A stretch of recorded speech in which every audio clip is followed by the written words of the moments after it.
प्रभाग क्रमांक 22च्या विकासाचा नवा इतिहास लिहिला गेला। राष्ट्रवादी काँग्रेस पार्टीचे राष्ट्रीय अध्यक्ष व राज्याचे उपमुख्यमंत्री अजित पवार यांच्या विशेष निधीतून प्रदेशाध्यक्ष खासदार सुनील तटकरे यांच्या सक्रिय सहकार्याने रामवाडीला तब्बल 1 कोटी रुपयांचा विक्रमी निधी मंजूर झाला आहे। प्रदेश उपाध्यक्ष किसन जाधव आणि कार्यसम्राट नगरसेवक नागेश गायकवाड यांच्या सातत्यपूर्ण धडपडीचे हे फलित असून आंबेडकरी समाजासाठी हा दिवस विकासाचा निर्णायक टप्पा ठरला।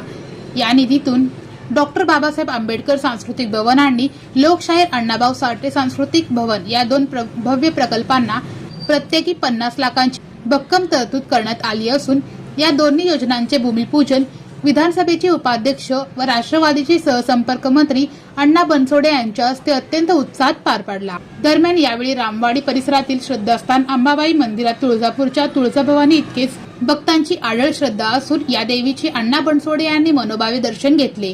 दर्शनानंतर इच्छा भगवंताची परिवारातर्फे क्रेनद्वारे अण्णासाहेबांना भव्य हार घालून जल्लोषात स्वागत करण्यात आले। यावेळी व्यासपीठावर राष्ट्रवादी शहर जिल्हाध्यक्ष संतोष पवार, कार्याध्यक्ष जुबेर बागवान, इच्छा भगवंताची परिवाराचे मार्गदर्शक तथा आधारस्तंभ लक्ष्मण मामा जाधव, प्रदेश सचिव इरफान शेख, आनंद मुस्तारे, प्रदेश युवक सरचिटणीस चेतन नागेश गायकवाड, माजी नगरसेविका नूतन प्रमोद गायकवाड, संजय बडंगे, सुनील कांबळे, जनरल सेक्रेटरी प्रमोद भोसले, महिला आघाडी कार्याध्यक्ष चित्रा कदम, श्यामराव गांगर्डे, पंचशीलक मंडळाचे प्रमुख सागर कांबळे, संतोष उर्फ ऋत्विक गायकवाड, दीपक गायगवळी आदींसह इच्छा भगवंताची परिवाराचे सदस्य उपस्थित होते।